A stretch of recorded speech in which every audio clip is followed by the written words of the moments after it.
Welcome to the Unabridged podcast. I'm Ashley. And this is Jen. Join us for bookish episodes and check out our website, unabridgedpod.com, where you can find lots of new bookish content to grow your TBR. Sign up for our newsletter to find out more about online book discussions and upcoming events. Find us on Patreon for extra unabridged content. Join us on Instagram and Facebook at unabridgedpod and message us there or see our website to get plugged into the Unabridged community. You want opinions about books? We've got them. Hi, everyone, and welcome to Unabridged. This is episode 291, How Buddy Reads Boost Our YA Reading. To get started, we're going to do our bookish check-in. Ashley, what are you reading? So one of the books I'm reading is Jennifer Lynn Barnes'sThe The Hawthorne Legacy. This is book 2 in the Inheritance Game series.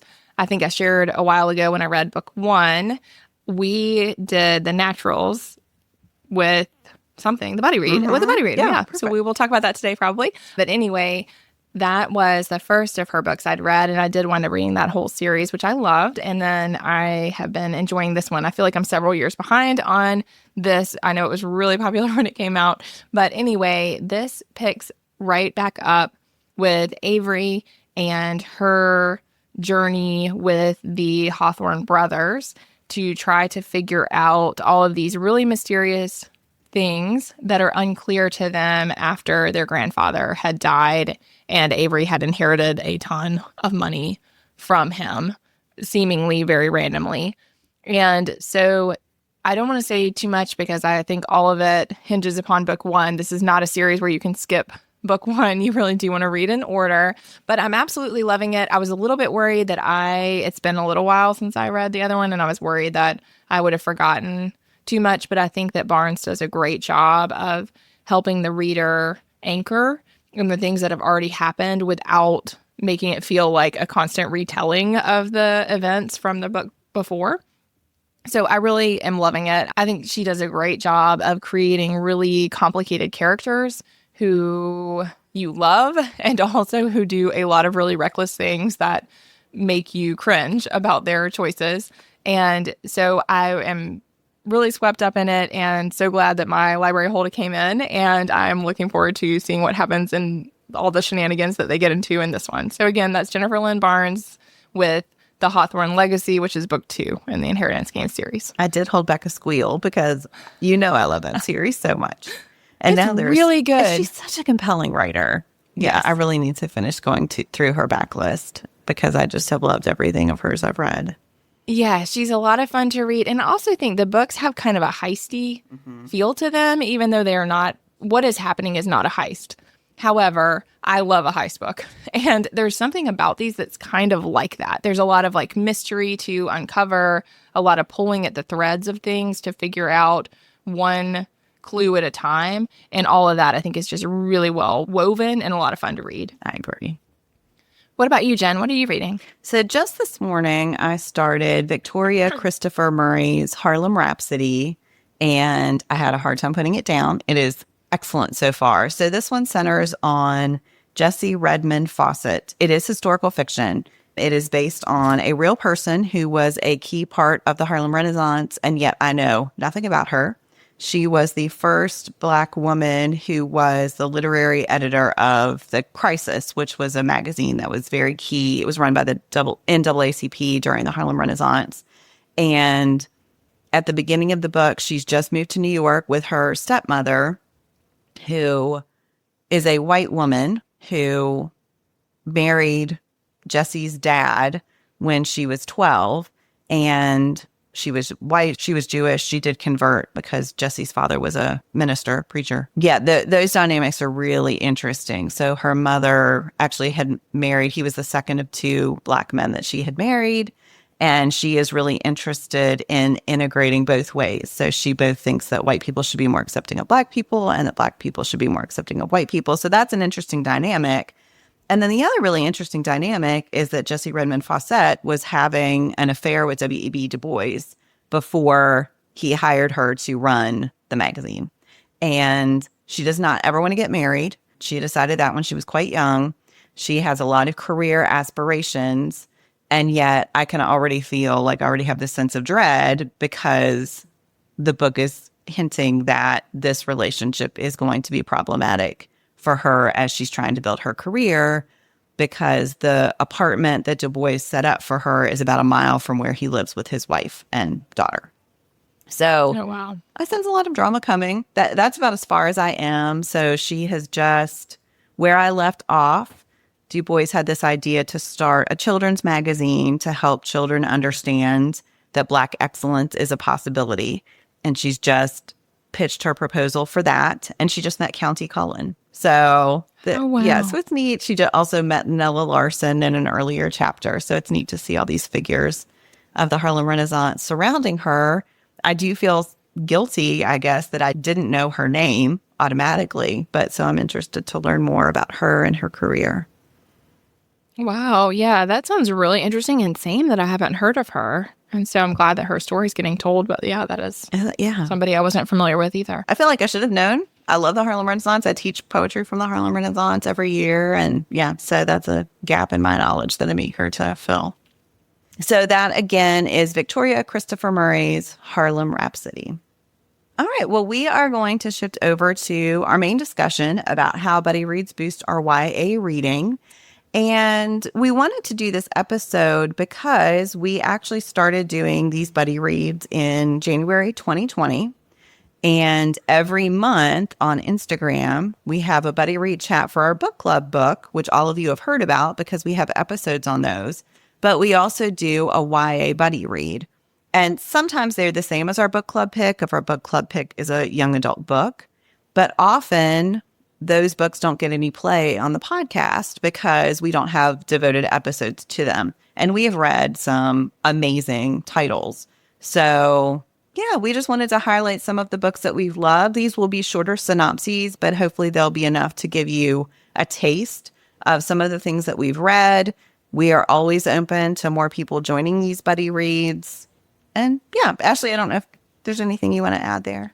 Yeah, I guess, like Jen said, we discussed these on Instagram. I was totally unfamiliar with the phrase buddy read. So if you are not familiar with that, that is just the term that is used. I don't know, Jen, if you know where that came from or what. But anyway, on Instagram, when people say buddy read, what they mean is you will read along with a group of people and then have a chat about it. Often the chat is a text-based chat, but sometimes people do have video calls instead to talk about them. Buddy read is a kind of book club. I mean, I don't know, Jen, if there's any distinction there. Not really that I know of. I mean, for us, we say book club for the ones that we are going to talk about on the podcast as well. And our buddy reads are always young adult, as opposed to our book club where we read more widely different age groups and genres. Whereas in the beginning, when we started doing the buddy reads, we wanted to, a lot of our core listeners and audience have to do with that age group. And so we wanted to make sure that we were supporting the teachers, librarians, and other people who are always looking for great books to recommend to young adults. So that was why we started devoting those buddy reads to young adults specifically, so that we could read whatever for the book club, but then also felt like we were continuing to serve that part of our audience and a passion of ours of making sure that young adults are getting great opportunities to read awesome books.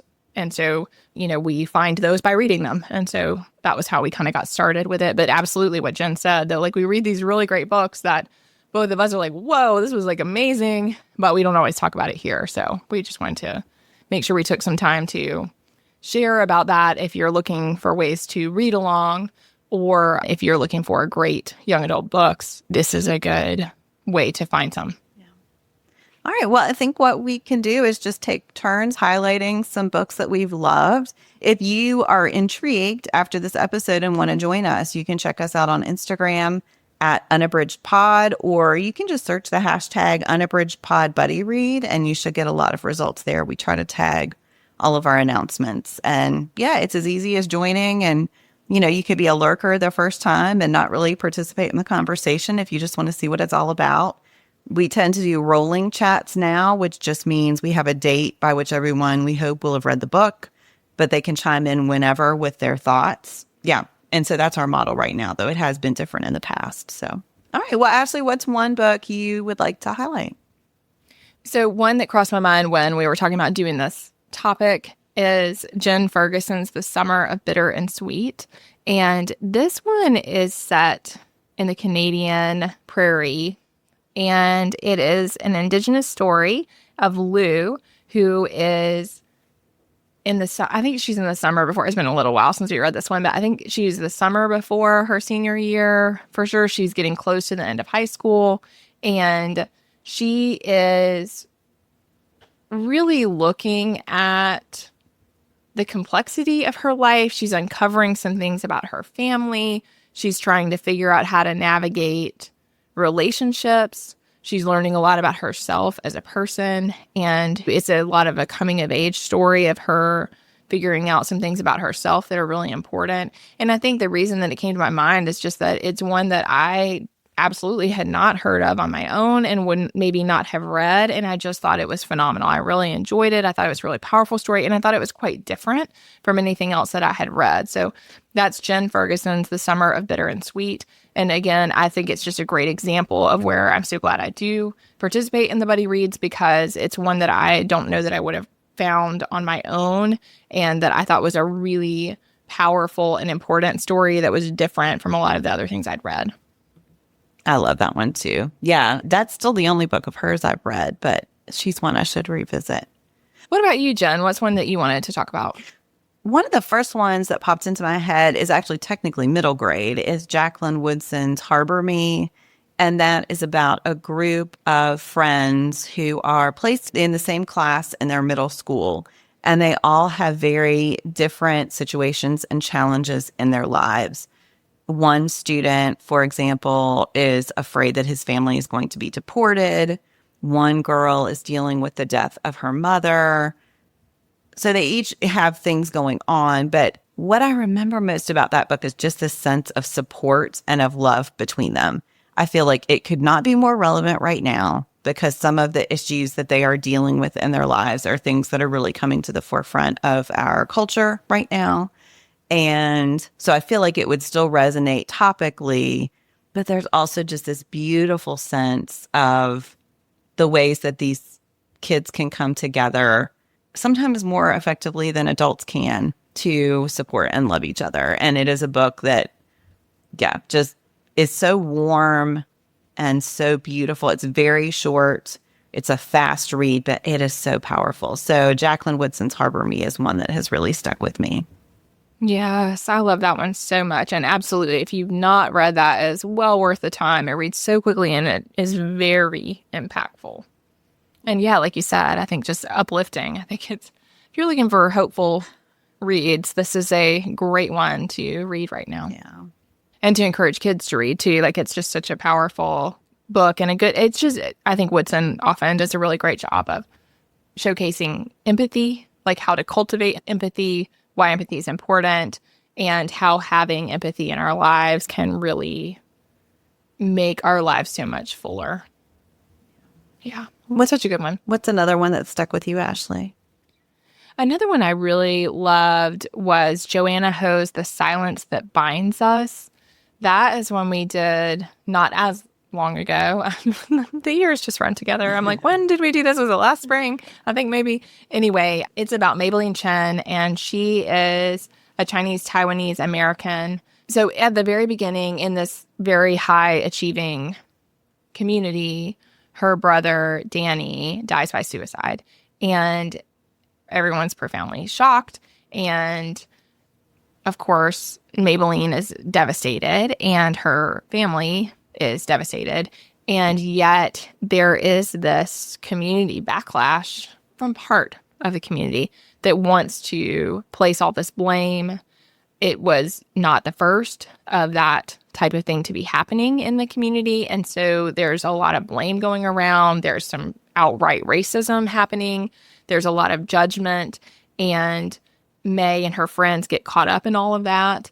And I just think such a powerful book, such a beautiful portrayal of how complex all those things, like mental health and social issues and all of those, how complex unpacking all of that can be. And yet what I really loved about it is the focus on activism and this idea that even when these really horrible and hard things happen, that teenagers can and should make effort to empower themselves to bring about positive change. And I think that the book just does a really great job of both not simplifying how complicated all of that is, how much pressure there is to not act in the face of what people are like when people are trying to silence you, how easy it is to give in to that silence, how that is the simpler pathway, sometimes the safer pathway. Like all of that's really explored. And yet May and her friends continue to recognize the importance of taking a stand. And so we really see that. So, I mean, I just thought it's brilliantly done. It's such a great read. And again, that is Joanna Ho's The Silence That Binds Us.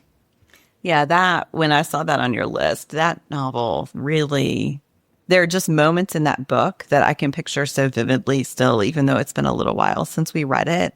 I think the writing is she's a really strong writer. So the plot is compelling, emotional. I ugly cried more than once. And then there are also moments of writing that you could definitely highlight. Like if you wanted to teach this with students or recommend it to students, there are moments that you could highlight for sure. Yeah, absolutely. Yeah, Joanna Ho is the author of several children's books. So I knew her from her book, Eyes That Kiss in the Corners, which is a beautiful book, but I did not know that she was also writing young adult. And so I just really enjoyed seeing, I mean, she's just a very versatile and talented writer. Yeah. What about you, Jen? What's another one you've loved?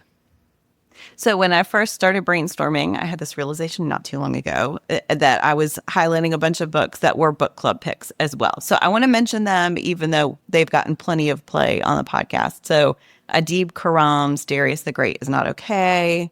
Still one of my favorites. And it has a sequel now that was equally as good. Laura Taylor Namie's A Cuban Girl's Guide to Tea and Tomorrow was such...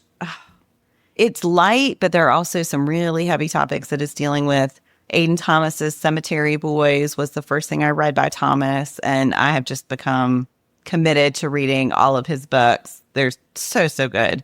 And Tiffany D. Jackson's The Weight of Blood, which is a retelling of Stephen King's Carrie that mixes horror and social justice in a way that is just amazing. So, okay. On to my actual pick. If you have not read those or listened to the episodes about those, absolutely, those are great ones for Jen to highlight. And they were ones that I loved all of those as well. And rarely different from each other. Also, like different genres, a lot of different things about them. But I think all four of them are just like powerhouse books that we really loved. So I will officially, now that I'm done cheating, highlight Jeff Sentner's The Serpent King. And I will just say, I have never made it through a Jeff Sentner book without it making me sob at some point. And this was no exception. This is the first book I'd ever read by him.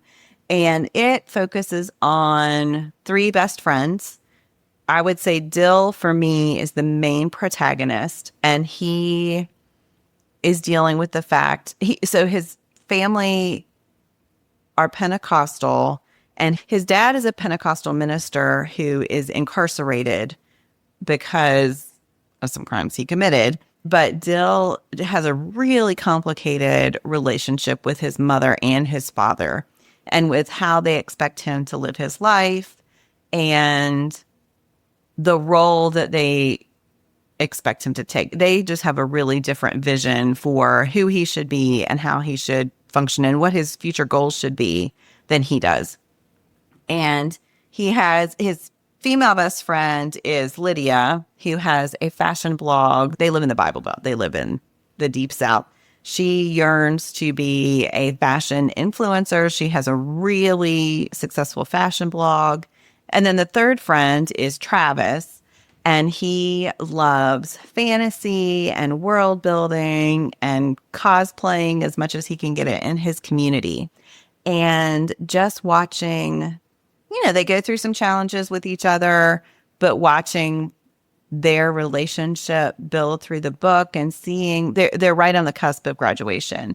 And so seeing how they are all dealing with that transition, both in their individual lives, but also with each other, is beautiful. I don't want to give any spoilers, but yeah, I found it to be a very moving book about a group of teenagers that we don't often read about. So I really like that part of it. And seeing how they are dealing with the inevitable parental conflict that comes with teenagers, but in a different way than usual. So that is Jeff Sentner's The Serpent King. Yeah, I love that one, Jen. No, so good. All right.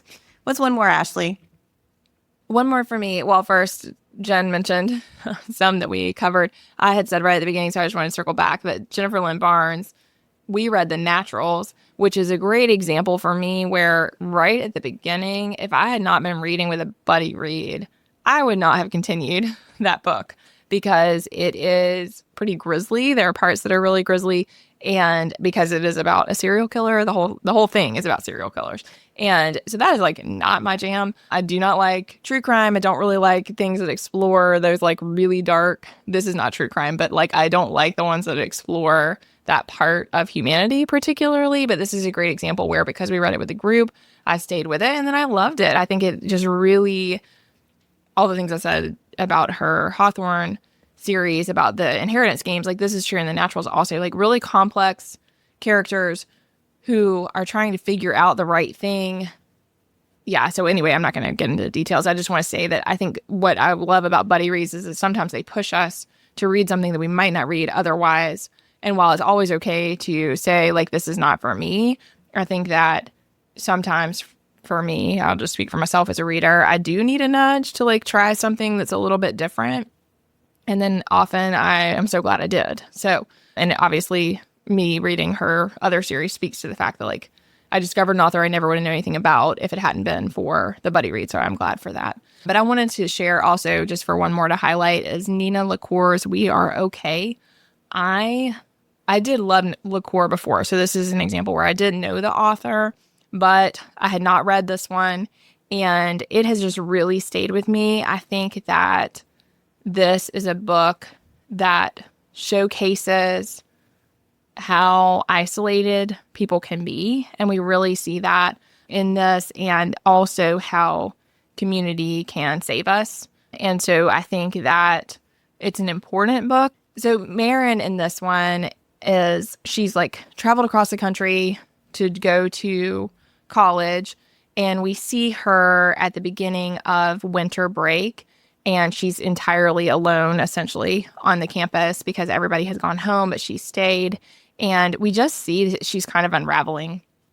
And we don't necessarily know why. But as the story unpacks, we come to find out why she went across the country, why she left her grandfather that she lived with so much of her life.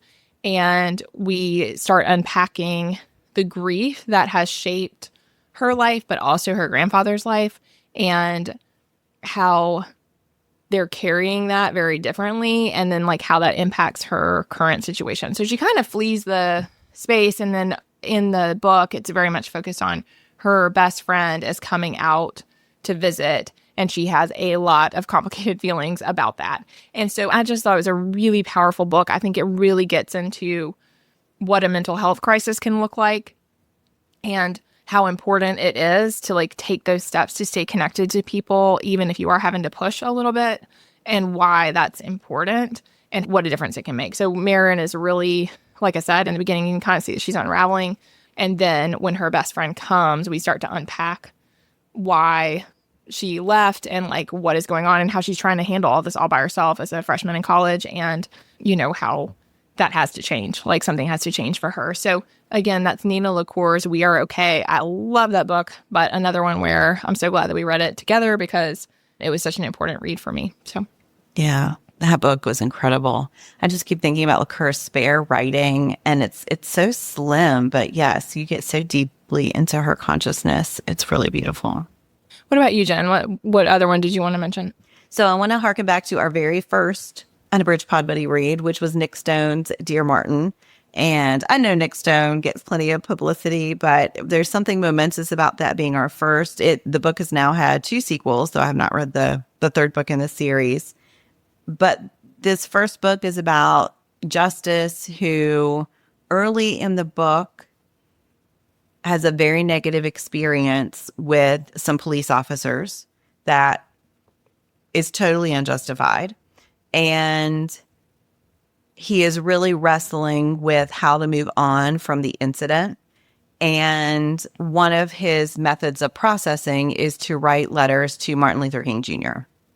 And so Stone does some really innovative things with the structure of the book and has some just conversations that she includes in the text that Justice is having with teachers and students at his school. You see the way he is trying to wrestle with the different reactions that other people have had to what happens to him, some of which are not as sympathetic as they should be. And yeah, I just think you see a teenager really trying to contend with how he fits into society. So that is Nick Stone's Dear Martin, our very first unabridged Pod Buddy read. And yeah, the thing that started it all. Yeah, I love that. Such a great book. And yeah, this was a big change for us when we added the buddy reads. So very cool. All right. Well, if you have been doing any buddy reading with us and you want to highlight some books, we'd love to hear some of the books that you have loved. You can find us on Instagram at unabridgedpod. And again, we invite you to try one, and there's no pressure. It's a very low-key part of our podcast community, but it's just a way to read new books together and experience them together. And sometimes it's more about the reading than even the discussion. I think just having books that someone else is reading with you can be really empowering. So, yeah. All right. Well, we're going to round out with the Lit Chat game. So I'm pulling out the cards. I'm going to say this. Every card has two questions. So the first one I think you will all know is a given. It's, do you ever listen to audiobooks? Why or why not? So if there's anything you want to say about audiobooks. The second one is, who would you choose to narrate your favorite book? So, okay. A two-parter. Okay. Yes, I listen to audiobooks. If you listen to the podcast, you know that, but I do listen to audiobooks a lot. I will say, though, that I, prior to the podcast, listened to them very little. And if you have not started listening to audiobooks, or you feel like it just doesn't work for you, I do really encourage you these days. There are just a million ways to listen. And so if you haven't tried Libro FM, their app is amazing. They have really great, just ease of use opportunities. So they're a good choice. And then also Spotify, if you have certain accounts, you're able to listen on there, or I think that you can buy credits, but that's been a recent development with Spotify. And then of course the library, if you have a Libby app or Hoopla or some of the other apps, you can definitely listen. And so I just would recommend, if you haven't tried it because it hasn't worked for you, giving it a try again. If you did it quite a while ago, just the ease of access has really changed a lot in the last few years. So absolutely, I listen to them all the time. I have to encourage myself these days to read print books, which younger Ashley would be very judgmental of. But these days, that is what really helps my reading life. So yay, I love them. If I had to pick somebody, Bonnie Turpin would probably be my pick. I think she is a phenomenal, talented, and versatile narrator, and I would listen to pretty much anything she reads. What about you, Jen? So yes, I also listen to audiobooks. And I will say I was really resistant at first because I have always been someone who processed more with her eyes than her ears. And it was hard for me for a long time to take information listening. But I got started listening to podcasts, and then I thought, well, if that's working for me, let's try audiobooks. And so I started very slowly listening to everything at 1x speed. And I have since, I'm nowhere near Ashley's listening speed, but I do listen regularly at 1.5x. And that's not judgmental. That's just, I feel like I can process more. Now, there are still certain books that do not work for me on audio. Mm-hmm. So I'm still someone who has to be selective about what I'm listening to on audio. But yeah, it is a regular part of my reading every month. And so Bonnie Turpin popped into my head as well. I also think there are some times that the pairing of the audiobook narrator and a book or a book series is just perfect and enhances the book itself. And so Jane Entwistle's narration of the Flavia de Luce series just makes those books even more magical than they already are. I've read those both in print and on audio, and they're ones that I actually prefer the audio because I think Jane Entwistle just embodies the main character, Flavia, who is a middle school aged chemist who's obsessed with poison perfectly. And so that's one where I think Alan Bradley could not have asked for a better narrator of his words. So yeah.